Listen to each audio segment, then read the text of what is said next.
नमस्ते, जय सद्गुरु, ओम नमः शिवाय। दोस्तों, आज हम देखेंगे हमारे देश में महाशिवरात्रि का बड़ा अभियान चल रहा है। और आज हम देखने वाले हैं हमारे इंजन का सबसे बड़ा पार्ट, कैम शाफ्ट। जबकि इंजन में दो शाफ्ट होते हैं, एक होता है क्रैंक शाफ्ट, दूसरा कैम शाफ्ट। क्रैंक शाफ्ट के बारे में हम अगले वीडियो में देखेंगे, लेकिन इस बार हम देखेंगे कैम शाफ्ट क्या है। भाइयों, इस कैम शाफ्ट को हम ब्रेन भी कह सकते हैं, क्योंकि ब्रेन जब तक चालू है तब तक आदमी का दिमाग चालू है और उसकी ज़िंदगी सही है। तो ये कैम शाफ्ट क्या करता है, इसके नाम से ही पता चलता है। कैम यानी कि एक लंबा सा साइज वाला आकार, कुछ जैसे हमारी नाक होती है वैसे एक शाफ्ट जहाँ पे ऐसे नाक बिठाए होते हैं उसको हम बोल देंगे कैम शाफ्ट। भाई, आपके स्क्रीन पे दिखाई दे रहा है यहाँ पे एक गियर, तो कैम शाफ्ट को बिठाने वाले को हम कहेंगे कैम शाफ्ट गियर। ओके, यहाँ पे छोटा गियर बता रहा है, लेकिन कैमशाफ्ट गियर और क्रैंकशाफ्ट गियर ये बड़े गियर्स होते हैं। तो आप ध्यान से देखिए, इस कैमशाफ्ट का यूज़ क्या है। भाई, इसका एक ही पहला मकसद है कि 4 स्ट्रोक ऑटो या डीजल साइकिल हो, वॉल को ऑपरेटिंग करना इसका सबसे अहम भूमिका है। ये भाई वॉल क्या चीज़ है, तो वॉल वो चीज़ है जिसे हम इनलेट वॉल और एग्जॉस्ट वॉल कहते हैं। जबकि चार्ज अंदर आना सक्शन में होता है और एग्जॉस्ट के टाइम चार्ज बाहर ढकना, लेकिन ये टाइमिंग को सही और सही रखना ये काम कैमशाफ्ट करता है। जैसे कि हमें खाने के वक्त खाना है, सोने के वक्त सोना है। अगर हमारा टाइमिंग कम ज़्यादा हो गया तो जाहिर है बीमारियां हमारे पास आ गई। तो जाहिर है ये कैमशाफ्ट का सबसे पहला काम है कि भाई इनलेट के वक्त ओपन करेगा ये वॉल को तो चार्ज अंदर आएगा, वो भी टाइम पे बंद करेगा तो जो एग्जैक्ट क्वांटिटी वही अंदर आएगी। एग्जॉस्ट के टाइम भी ये उसको बीडीसी के टाइम में खुलना है एग्जॉस्ट स्ट्रोक में, और टीडीसी में बंद होना है। ये अहम भूमिका निभाने में ये कैमशाफ्ट मदद करता है। अब हम दूसरी तरफ देखेंगे तो इसके टाइप्स क्या है। तो इसका पहला अगर देखा जाए तो इसका टाइप्स कुछ नहीं है भाई। Basically it is use in multi cylinder, ये सिंगल सिलेंडर में यूज होता ही नहीं है, ये पहली बात हो गई।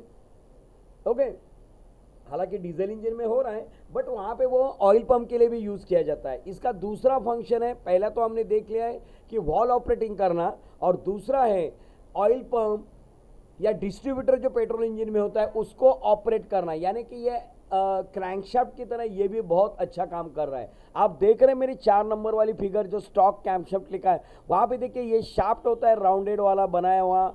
ग्राइंडिंग और कास्टिंग क्या होता है, ग्राइंडिंग वाला, इसके ऊपर मशीनिंग किया जाता है और लोब बनाए जाते हैं। लोब यानी कि क्या, लंबा सा चौड़ा एरिया। और इसी वजह से हमारे ओल्ड इंजन में क्या होता था, इसको वॉल असेंबली अलग से आती थी जिसे हम पुश रॉड कैमशाफ्ट कहते हैं। अब ये पुश रॉड है, ढकलने के बाद आगे जाएगा, उसका ऊपर प्रेशर निकाल देंगे, ये नीचे आ जाएगा। तो ये हमारा था। लेकिन लेटेस्ट इंजन में जो हम 1 नंबर में देख रहे हैं उसे हम बहुत से इंजन में कहते हैं कि OHC, बोले तो ओवरहेड कैमशाफ्ट। इसमें क्या हो गया, कैमशाफ्ट को डायरेक्ट सिलेंडर हेड के ऊपर बिठा दिया है। उसकी वजह से पुश रॉड ये मटेरियल जो लगता था हमें वो सब बच गया है और डायरेक्ट ये वॉल को दूसरी तरफ ऑपरेट कर देता है। आप अगर और डिटेल में देखना चाहते हैं तो अपने इंटरनेट पे या आपको जो भी लिंकेज ओपन है वहाँ पे आप देख लीजिए एनिमेशन में कैमशाफ्ट कैसे काम करता है, तो आपका कॉन्सेप्ट पूरा क्लियर हो जाएगा।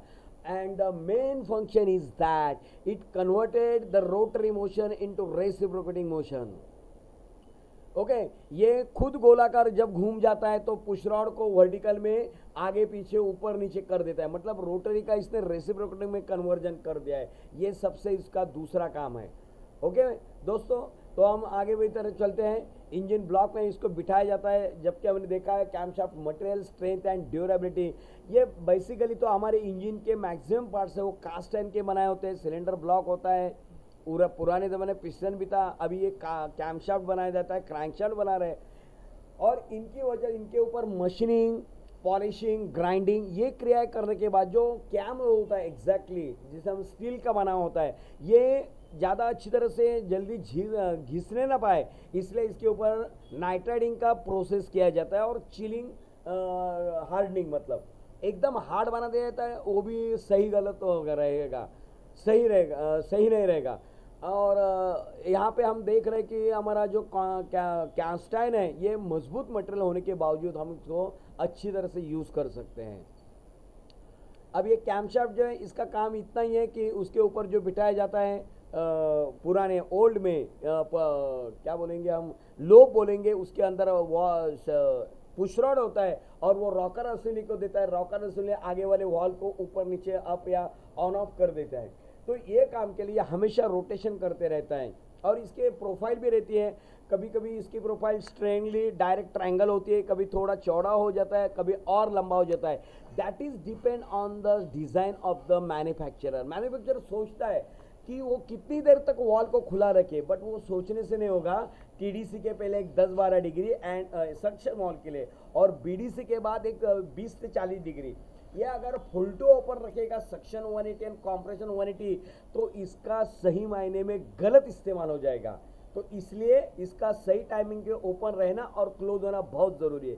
वैसा भी एग्जॉस्ट वॉल भी आपका बीडीसी के टाइम खोलना जरूरी है, लेकिन ये बीडीसी के पहले 10-12 डिग्री इट्स ओके, बट ये पावर में ही खुल गया तो it is not good. And after suction stroke के टाइम ये टीडीसी में बंद होना ज़रूरी है। मगर अगर ये खुला रह गया तो जाहिर है सक्शन के आने वाली हवा, ओवरलैप जो होता है सक्शन के बाद हमारा कौन सा होता है, compression power, exhaust and against suction, तो उस टाइम पे हमारा 10% फ्यूल ये लॉस होने की वजह है 4 स्ट्रोक इंजन में, जबकि हमारा फ्यूल 10% 5% फेल हो रहा है। और इसको बचाने के लिए हमें अच्छी तरह से इसका टाइमिंग रखना, जबकि क्रैंकशाफ्ट गियर और कैमशाफ्ट गियर हम एक लेसन में देखेंगे, उनका एक दूसरे के साथ 1:2, यानी कि क्रैंकशाफ्ट के ऊपर अगर हमारे 10 गियर है तो कैमशाफ्ट के ऊपर हमारे 20 रह जाएंगे, 1:2, because 2 revolution of the crankshaft. यहाँ पे हमारा कैमशाफ्ट जो है उसको भी बहुत ज़्यादा रिवॉल्यूशन सही ढंग से सही मायने में लेने पड़ेगी। ओके, तो यहाँ पे हम रुकते हैं, ये ज़्यादा झील ना पाए, अच्छी तरह से काम करें। तो दोस्तों अगली बार मिलेंगे हम। जय हिंद, जय महाराष्ट्र।